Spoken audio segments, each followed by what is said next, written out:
ஹாய்டா Amaze எல்லாரும் எப்படி இருக்கீங்க? நம்ம சேனலில் இன்றைக்கி ஃபஸ்ட்டாக எஃப்எஃப் ஸ்டார்ட் பண்ண போகிறோம். அதுக்கு யாரோட எஃப்எஃப் போடலான்னு கேட்டபோது எல்லோரும் மோஸ்ட்டாக ஜங்குக்கு தான் சொல்லியிருந்தீங்க. ஸோ நம்ம ஜங்குக்கே ஸ்டார்ட் பண்ணிடலாம். இந்த FF title is forced marriage. சரி வாங்க ஸ்ட்ரைட்டாக வீடியோக்குள்ளே போகலாம். இப்போ ஒரு டார்க் ரூமில் ஒரு பொண்ணு உட்காந்துருக்கா. அவள் ஃபேஸ், அவளோட பாடி அப்படின்னு அங்கே பிளட்டாக இருக்குது. அவள் உதட்டுக்கிட்ட இருந்து லைட்டாக பிளட் வலியுது. அப்படியே அவள் யோசிச்சு பார்க்குறா, ஏன் என் லைஃப்பில் மட்டும் எவ்வளோ கஷ்டம்? நான் ஹாப்பினஸ்ன்ற ஒன்று இது வரைக்கும் பார்த்ததே இல்லை. என் லைஃப்பில் நான் என்னென்னலாம் ஆசைப்பட்றேனோ அது எதுவுமே எனக்கு கிடைக்க மாட்டேங்குது. சஃபர் மட்டும்தான் ஆகிறேன். எங்கள் அப்பாவை சேவ் பண்ண நினச்சி இவனை மேரேஜ் பண்ணிக்கிட்டேன். ஆனால் அதுவும் சும்மா இல்லை, அவன் என்னை ஃபோர்ஸ் பண்ணான் தான். இப்போது இவன்கிட்ட இருந்து என்ன யார் சேவ் பண்ணுவா? நான் எப்படி இவன் கூட சர்வே ஆக போகிறேன்?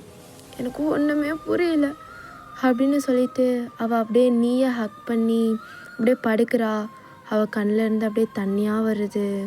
அப்போ அப்படியே திங்க் பண்ணி பார்க்குறா, எங்கள் அம்மா இறந்தக்கப்புறம் நான் சஃபர் ஆகாத நாளே இல்லை. என் கூட யாராவது பேசினாலோ, என் கூட யாராவது க்ளோஸ் ஆகி அட்டாச் ஆனாலோ எனக்கு ரொம்ப பயமாக இருக்கும். ஏன்னா என்னை சுற்றி உள்ள சரௌண்டிங் பேசினதெல்லாம் அப்படி என்னால் காது கொடுத்து கூட கேட்க முடியல. நாட்கள் போக போக எங்கள் அப்பா எனக்காக ஒரு உமனை கல்யாணம் பண்ணிக்கிட்டாரு. அவங்களுக்கும் ஒரு குழந்தை இருந்தது தான், அதுவும் ஒரு கேர்ள் பேபி. அவங்கள பார்த்துக்கிற மாதிரியே என்னையும் பார்த்துக்குவாங்கன்னு நினச்சி தான் எங்கள் அப்பா கல்யாணம் பண்ணிக்கிட்டாரு. ஆனால் அது எல்லாமே வெறும் ட்ரீம் தான்.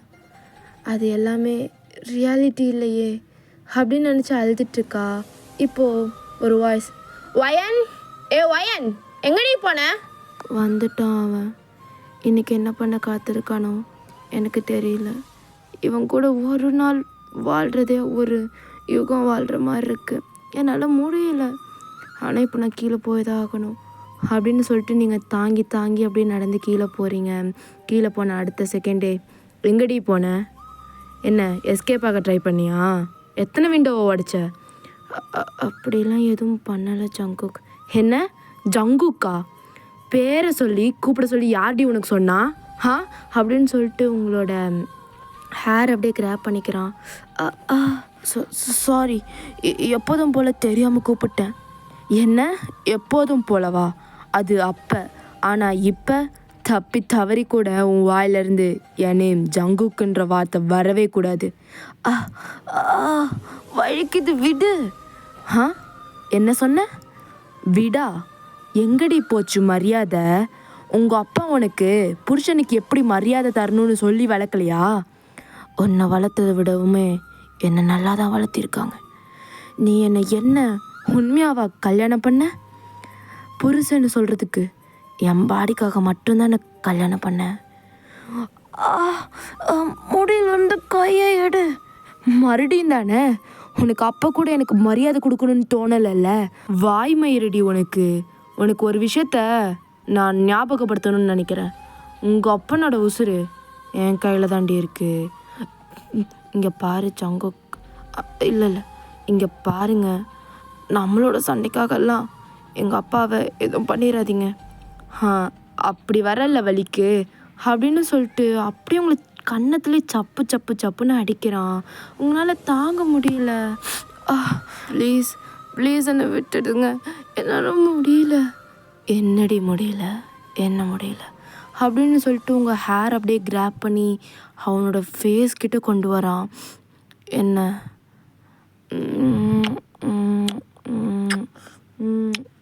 உன்னை பார்த்தா தாண்டி எனக்கு பிடிக்கல.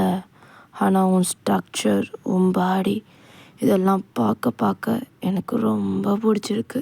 எப்படின்னா, அழகான வார்த்தை நீ என்றால் முற்றுப்புள்ளி வக்கம், மெதுவாக உன்னை வர்ணித்தால் மொழியை சொக்கி நிற்கும், அனுச்சிதை இல்லாமல் பண்ண மின்சாரம், இருவரின் கவிதைகள் மின்னும் மெதலாகும், அறிவேலுதட்டை கீழுதட்டில் நேரம் செய்யும் நேரம் அப்படின்னு பாட்டு பாடிட்டு உங்களோட கையை எடுத்து அவன்ல வைக்கிறான். சி தள்ளிப்போ, என்ன பண்ணுற நீ? தயவு செஞ்சு என் பக்கத்துலேயே வராத. நீ என் பக்கத்தில் வந்தாலே எனக்கு ஒரு மாதிரி அருவருப்பாக இருக்குது. என்னடி சொன்ன? என்ன சொன்ன? நான் உன் பக்கத்தில் வந்தாலே அருவருப்பாக இருக்கா அப்படின்னு சொல்லிட்டு அப்படியே பெல்ட்டை கழட்டுறான். ப்ளீஸ் ப்ளீஸ் விட்டு அப்படின்னு நீங்கள் கெஞ்சுறீங்க. But no use. அவன் பெல்ட்டை கழட்டினவன் தான் உங்களை அடின்னு அடிக்கிறான். உங்களால் முடியல. ப்ளீஸ் ப்ளீஸுங்க விட்டுருங்க. என்னால் அடியெல்லாம் தாங்க முடியல ப்ளீஸ் அப்படின்னு நீங்கள் ரொம்ப கெஞ்சுறீங்க. அப்படியே கெஞ்சி அப்படியே அங்கேயே மயக்கம் போட்டு விழுந்துட்டீங்க. அவன் அப்படியே ஹால் போயிட்டு ட்ரிங்க்கெல்லாம் ஊற்றி குடிக்கிறான். கூடவே ஒரு பொடியை எடுத்து டேபிளில் போட்டு, ஆனால் இதோடமே போதை ஏற்றுறது அவள் பக்கத்தில் நான் இருக்கும்போது தான் அப்படின்னு சொல்லிட்டு ட்ரிங்க்ஸ் பண்ணிவிட்டு கொஞ்சம் ட்ரக்ஸ் எல்லாம் எடுத்துக்கிறான். இப்போ டைமும் அப்படியே போகுது. இப்போ ஒரு 8 o'clock இருக்கும். அங்கே வேலை செய்கிற ஒரு அக்கா வராங்க. அவங்க ஜங்குக்கை பார்த்துட்டு எதுவுமே கண்டுக்காமல் அப்படியே ஹாலெல்லாம் க்ளீன் பண்ணுறாங்க. குக்கிங்லாம் பண்ணி வச்சுருப்பாங்க மத்தியானமே. அதெல்லாம் பார்த்தா அது அப்படியே இருக்குது. சரின்னு சொல்லிட்டு ரூம்லாம் க்ளீன் பண்ண வராங்க. பார்த்தா நீங்கள் இங்கே மயங்கி இருக்கீங்க. அவங்களுக்கு பார்த்ததுமே தூக்கி வாரி போட்டுருச்சு. ஸோ உங்கள் பக்கத்தில் வந்து, நம்ம பொண்ணு எந்திரிமா, வயன் என்னாச்சு எந்திரி அப்படின்னு சொல்லிட்டு உங்களை அப்படியே கன்னத்துலேயே அடிக்கிறாங்க. பட் நீங்கள் அப்படியே மயக்கத்துலேயே இருக்கீங்க. தண்ணி எங்கே அப்படின்னு சொல்லிட்டு குடுன்னு ஓடி போய் தண்ணி எடுத்துகிட்டு வந்து தொளிச்சு, எந்திரிமா வயன் என்னாச்சு எந்திரி அப்படின்னு சொல்லி அவங்க உங்களை வந்து எழுப்புறாங்க. அப்படியே நீங்கள் பொறுமையாக என்னாச்சு அப்படின்னு சொல்லிட்டு அப்படியே கண்ணை முழிச்சு பார்க்குறீங்க. வயன் என்னம்மா ஆச்சு? ஒன்றும் இல்லைக்கா. ஏம்மா சாப்பிட்லையா? ஒன்றும் இல்லை அப்படின்னதும் அவங்க உங்களை மேலேருந்து கீழே வரைக்கும் பார்க்குறாங்க. உங்கள் உடம்பு ஃபுல்லாக அந்த பெல்ட்டால் அடி வாங்கின அந்த தழும்பெல்லாம் அப்படியே ரெட்டாக தடிச்சு போயிருக்கு. அப்படியே அவங்க பார்த்ததுமே அவங்களுக்கு அப்படியே ஒரு மாதிரி மனசே உடஞ்சிருச்சு. ஏதாவது சாப்பிட்டியாம்மா? இன்னும் இல்லைக்கா. ஏதாவது நான் எடுத்துகிட்டு வரவா? சமைச்சதெல்லாம் அப்படியே இருக்குது. நைட்டுக்கு ஏதாவது பண்ணிவிட்டு இப்போ இருக்கிறத எடுத்துகிட்டு வரவாம்மா? இல்லை வேணாக்கா, எனக்கு ஒரு ஜூஸ் மட்டும் கொடுக்குறீங்களா?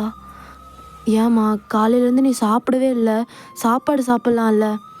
இல்லைக்கா, எனக்கு ஒரே ஒரு ஜூஸ் மட்டும் போதும் அப்படின்னதும் அவங்களும் கடகடன்னு கீழே வந்து ஜூஸ் போடுறாங்க. போட்டு உங்களுக்கு கொண்டு வந்து கொடுத்ததுமே நீங்கள் குடிக்கிறீங்க. ஏம்மா இவனை கல்யாணம் பண்ணிக்கிட்டு இவ்வளோ கஷ்டப்படுற? உனக்கு பிடிக்கலனா நீ டிவோர்ஸ் வாங்கிட்டு போகலாம்ல? இல்லை என்கிட்டயாவது சொல்லு, நான் உன்னை எப்படியாவது இவன்கிட்டேருந்து காப்பாற்றுறேன். இல்லைக்கா, என்னால் போக முடியாது. உங்களுக்கே தெரியும்ல, என்னால் இங்கேருந்து போனால் எங்கள் அப்பா இறந்துருவார்.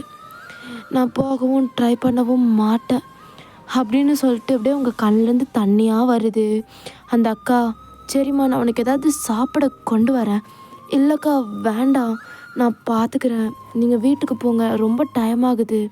உங்கள் வீட்டில் குழந்தைங்கள்லாம் இருக்காங்கல்ல, சாப்பாடு இருக்குது, கொஞ்சம் எடுத்துகிட்டு போங்கக்கா அப்படின்னு சொல்கிறீங்க. அவங்களுமே உங்கள் நிலமையை பார்த்து என்ன சொல்கிறதுனே தெரியாமல் கீழே வந்து அவங்களுக்கு கொஞ்சம் சாப்பாடு மட்டும் எடுத்துகிட்டு போகிறாங்க. இப்போ அவங்க போன அடுத்த நிமிஷமே ஜங்குக் ரூமுக்கு வரான். ஏய் என்னடி மயக்க போட்ட மாதிரி நடிக்கிறியா? இப்போ வா, ரிலேஷன்ஷிப்பில் இருக்கலாம். ஜங்குக்குங்க என்ன பேசுகிறீங்க நீங்கள்? என்னால் முடியலங்க, இன்றைக்கி மட்டும் ப்ளீஸ் விட்டுருங்க. அப்படின்னு சொல்லிட்டு அடுத்த நிமிஷமே உங்களோட கழுத்தை பிடிச்சிட்டான். இப்போ அவனோட ஹேண்ட்ஸ் உங்களோட நெக்கில் இருக்குது. மூச்சு விட முடியல, ப்ளீஸ் கையெடுங்க. என்னோடய கான்ட்ராக்டில் என்ன இருக்குதுன்னு உனக்கு தெரியும்ல, நான் எப்போ கூப்பிட்டாலும் வந்து படுக்கணும். அதுக்கு நீ ரெஸ்ட்ரிக்ஷனே சொல்லக்கூடாது. ப்ளீஸுங்க, கழுத்து வலிக்குது, விடுங்க ப்ளீஸ் அப்படின்ட்டு ரொம்ப கெஞ்சுறீங்க. அவன் அப்படியே கிஸ் பண்ண ஸ்டார்ட் பண்ணுறான்.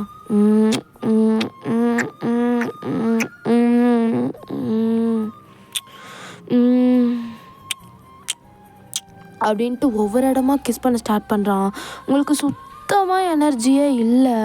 அப்படியே நீங்கள் அழுகுறீங்க. ப்ளீஸ் விட்டுங்க, என்னால் முடியல. நீங்கள் சொல்கிறது அவன் எதுவுமே கேட்கல. அக்ரெசிவாக உங்களோட ட்ரெஸ் எல்லாம் அன்ட்ரெஸ் பண்ணுறான். இப்போ உங்கள் ஜெஸ்ட் எல்லாமே போட்டு பைட் பண்ணுறான். உங்களால் முடியல. ஜங்குக் ப்ளீஸ் விட்டுருங்க, என்னால் முடியல. என்னால் எதுவுமே பேட் பண்ணிக்க முடியல ஜங்குக் ப்ளீஸ் அப்படின்னு கெஞ்சுறீங்க. But no use. அவன் ட்ரக்ஸ் போட்டிருக்கனால அது எதுவுமே அவனோட காதில் விழுகலை. அப்படியே அவன் ப்ரொடெக்ஷன் யூஸ் பண்ணி உங்கள் கூட ரிலேஷன்ஷிப்பில் இருக்கான். உங்களால் சுத்தமாக முடியல. அவனை தடுக்கிறதுக்கு கூட உங்களுக்கு எனர்ஜியே இல்லை. அப்படியே அழுதுகிட்டே கண்ணை மூடுறீங்க.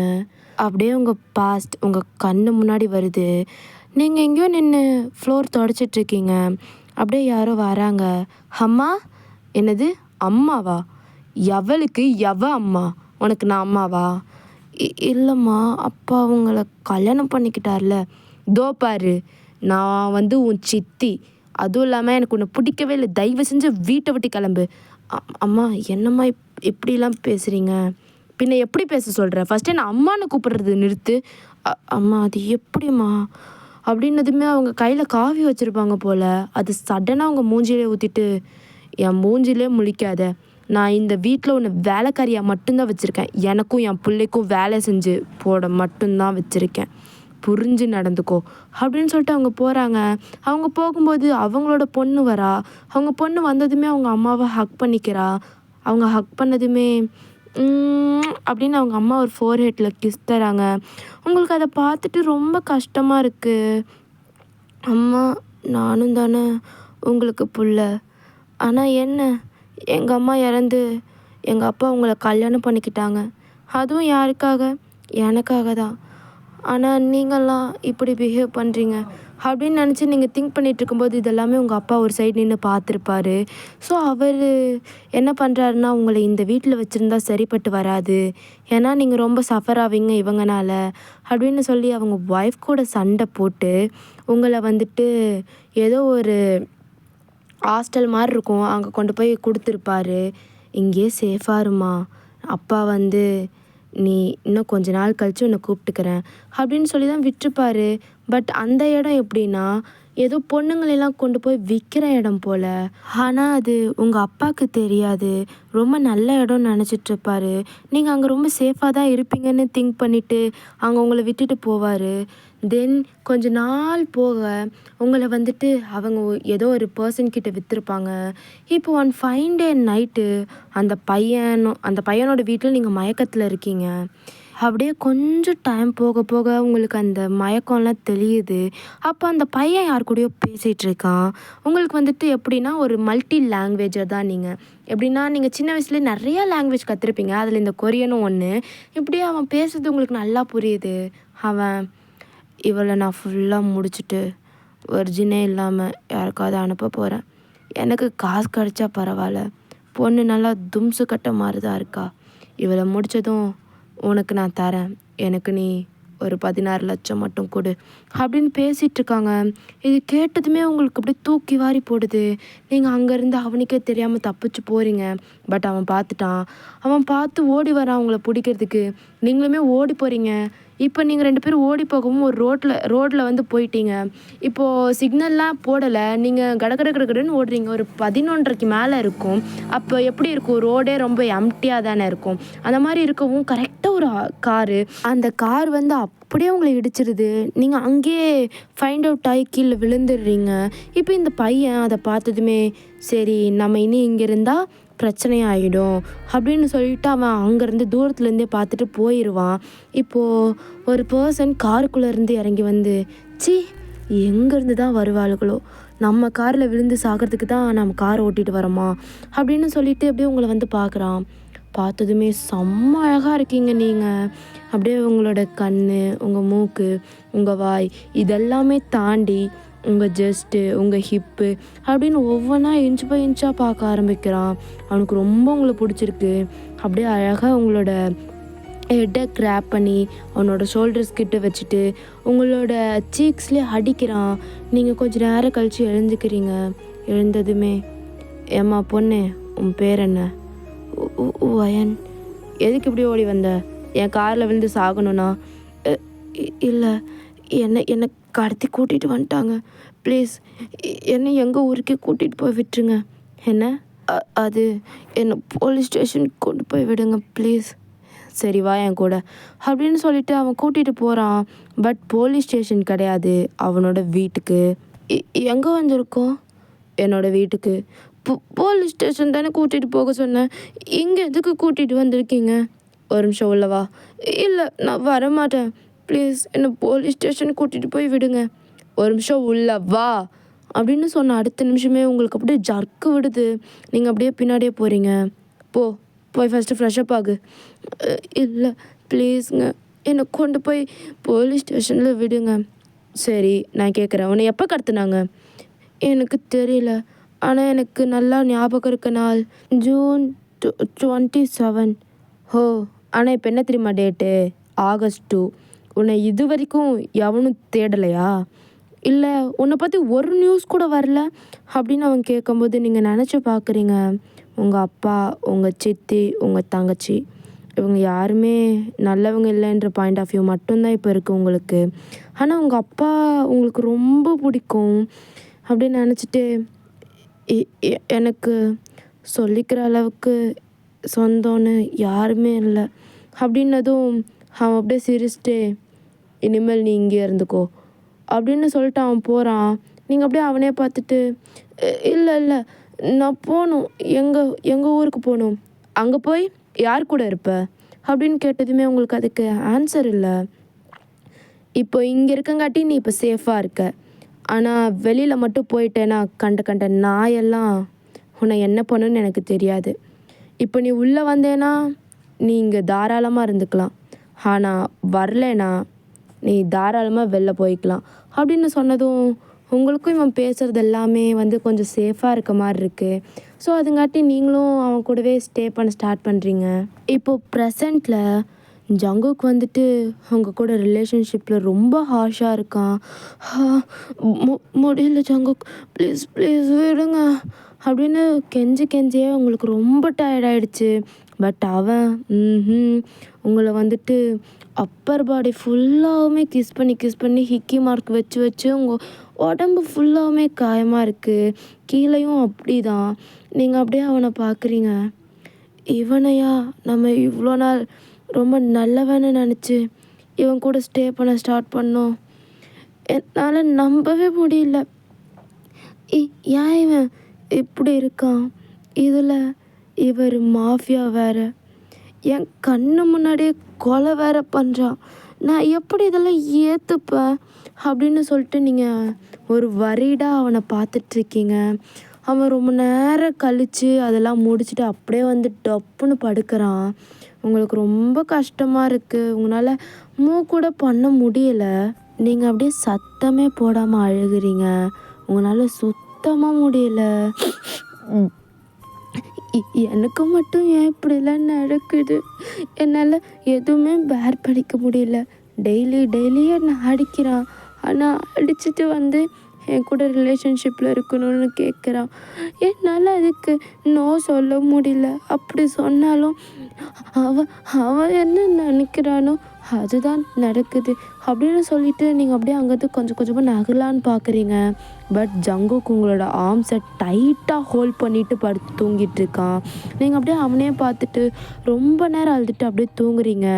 த நெக்ஸ்ட் டே மார்னிங் உங்களால் சுத்தமாக எந்திரிக்க முடியல. ஜங்குக் அப்படியே உங்கள் மேலே ஒரு பக்கெட் தண்ணியை ஊற்றுறான். என்னாச்சு அப்படின்னு சொல்லிட்டு ரொம்ப பதட்டப்பட்டு எந்திரிக்கிறீங்க. போய் வீட்டு வேலையை செய். அது அந்த அக்கா வருவாங்கல்ல, அவளை நான் நம்புறதா இல்லை. அதான் என்கிட்டருந்து தப்பிச்சு போக உனக்கே ஐடியா தரல, வேலையை விட்டு தூக்கிட்டேன். இனிமேல் இந்த வீட்டில் எல்லா வேலையும் நீ தான் பார்க்கணும், எந்திரிச்சு போ அப்படின்னு சொல்லிட்டு துரத்துறான். பட் உங்களால் எந்திரிக்க கூட முடியல. அந்த பெட்டில் ஃபுல்லாகவுமே உங்கள் பிளட்டாக இருக்குது. அதெல்லாமே பார்த்துட்டு துவைச்சி போடு ஃபஸ்ட்டு அப்படிங்கிறான். உங்களால் எந்திரிக்கவே முடியலனாலும் எந்திரிச்சு அந்த பெட்ஷீட்லாமே வந்துட்டு அந்த பிளாங்கெட்டை எடுத்துட்டு வேறு பிளாங்கெட்டில் போட்டுட்டு துவைக்கிறீங்க. நீங்கள் வந்துட்டு அப்படியே ஃப்ளோர்லாம் தொடச்சி விடுறீங்க. அது வந்து பெரிய மேன்ஷன் மாதிரி இருக்குது. அதில் உங்கள் ஒரு ஆளாக வேலை செய்யவே முடியல. நீங்கள் கொஞ்ச நேரம் போய் உட்காந்தா கூட ஜங்குக்கு வந்துட்டு அதுக்குன்னு உங்களை திட்டுறான். நீங்கள் அது எதுவுமே பார்க்காம எல்லா வேலையும் செய்கிறீங்க. ஓகேடா மிஸ், நான் இதோட இந்த பார்ட்டை முடிச்சுக்கிறேன். அண்ட் உங்களுக்கு இது பிடிச்சிருக்கா? உங்களுக்கு நான் இதை விட எப்படி எக்ஸ்பிளைன் பண்ணால் உங்களுக்கு ஓகேவா இருக்கும், இல்லை இதுவே ஓகேவா, இந்த ஸ்டோரி லைன் உங்களுக்கு ஓகேவா இருக்கா அப்படின்னு எல்லாமே சொல்லுங்கள். அதுக்கேற்ற மாதிரி தான் நான் நெக்ஸ்ட்டு எபிசோட் போடுறதும் போடாததும் இருக்குது. Okay, bye bye and take care of your self. Tata.